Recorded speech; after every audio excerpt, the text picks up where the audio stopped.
You've been learning English for years, right? You know the grammar rules inside out. You understand most words when you hear them or read them. But then the moment of truth arrives. It's time to speak. And what happens? You freeze, you pause, you second guess yourself. The words get stuck and the confidence you thought you had evaporates. Poof. Why does that happen even after all your hard work? I'll tell you the truth and it might surprise you.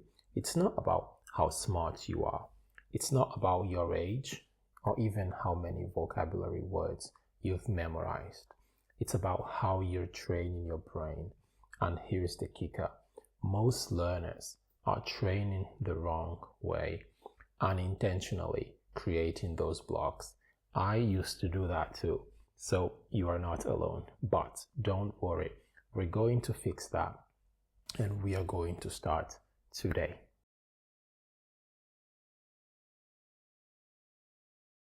Let's get something straight right off the bat.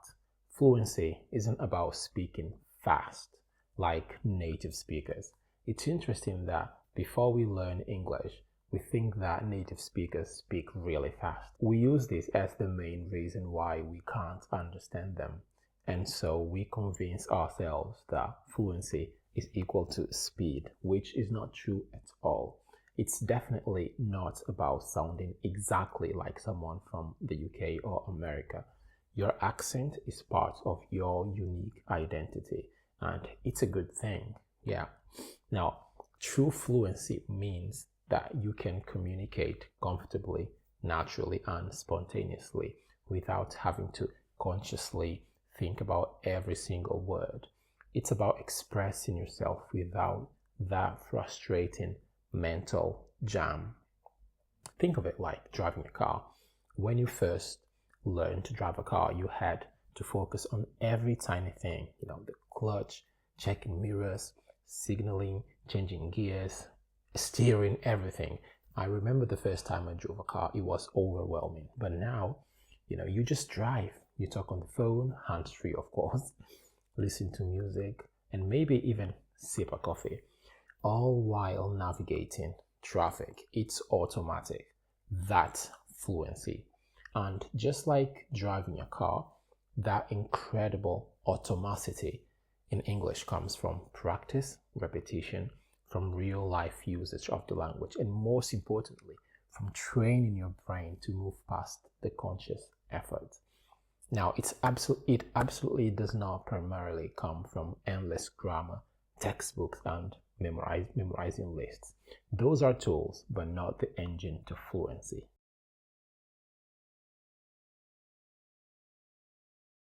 Now, let's peel back the layers and uncover the core reasons you might be feeling stuck. Now, reason number one, you're translating everything in your head before you speak.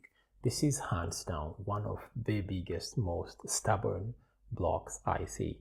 I have been there too, and I know how frustrating it is. It's not a good feeling. When your brain hears English, then processes it by translating it into your native language, then constructs a response in your native language, and then tries to translate that back into English for you to speak. Now, you are creating an incredibly slow, inefficient, multi-step process. Think about it. You're essentially carrying every single sentence across a mental border checkpoint. Every word, every phrase needs approval. Of course it's slow. Of course it feels clunky. Now, what's the fix? Start thinking directly in English. Now, I know that sounds a bit abstract and maybe even impossible right now for you. I get it. Again, I have been in your shoes, but here is how to practically start doing it. Starting today. Narrate your day in English. This is very powerful. As you go about your routine, internally or even softly out loud, describe what you're doing. I'm brushing my teeth. I'm making coffee. I'm reading a book. I should leave soon. Don't worry about perfection, just the flow. Label objects around you. Look at something, say a table, and don't say the word in your language. Say table. You see a spoon, say spoon. This breaks the automatic translation link between English and your native language, which is crucial for fluency. Now, use language islands, also known as chunks. This is a game changer. Instead of learning individual words and trying to build sentences, learn common phrases as full, complete chunks. For example, I'd love to, but I can't.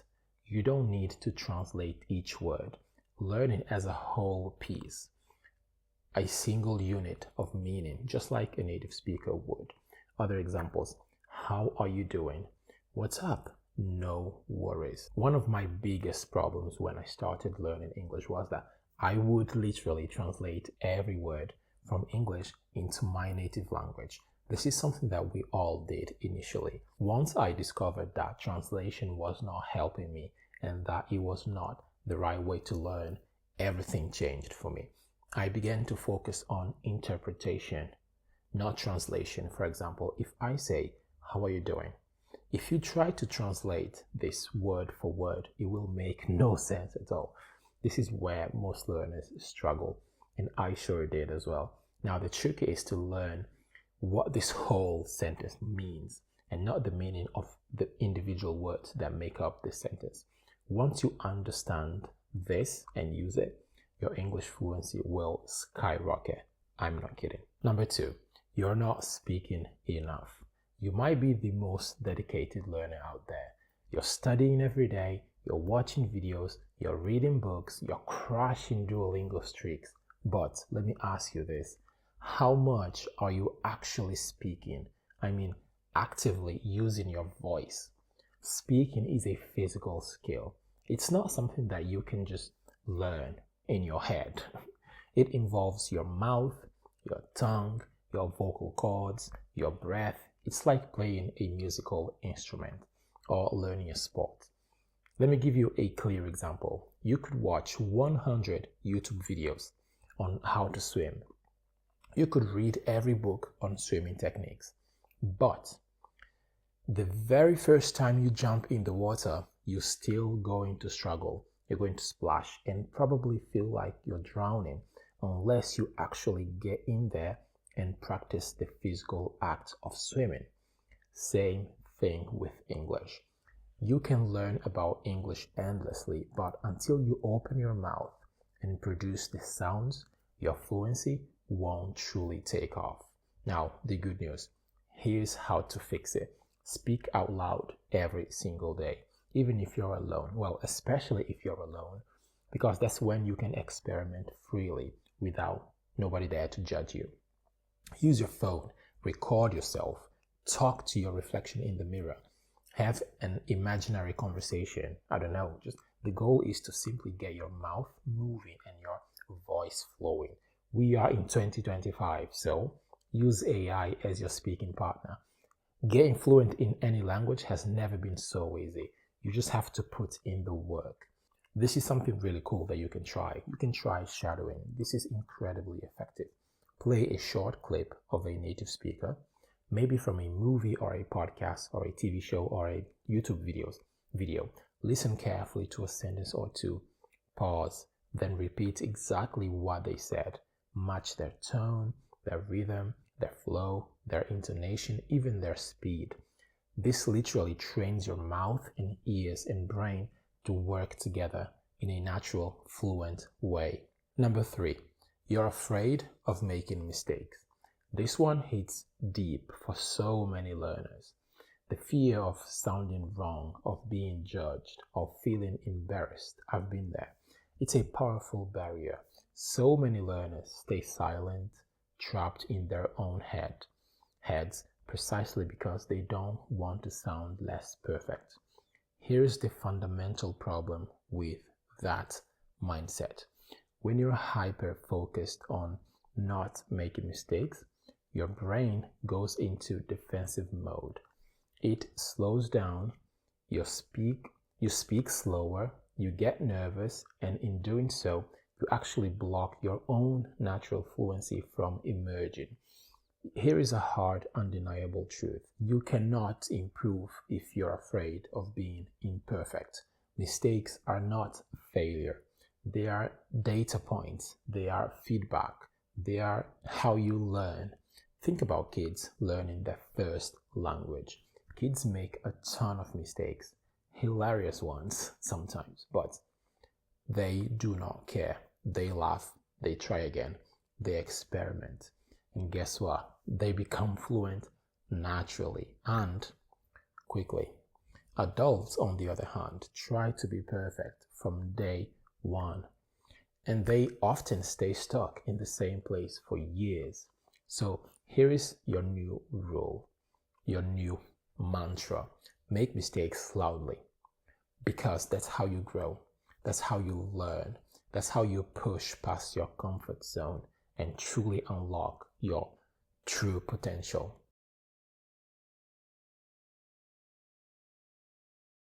If you want real, tangible progress, you need a system, not just random practice, but focused, consistent system.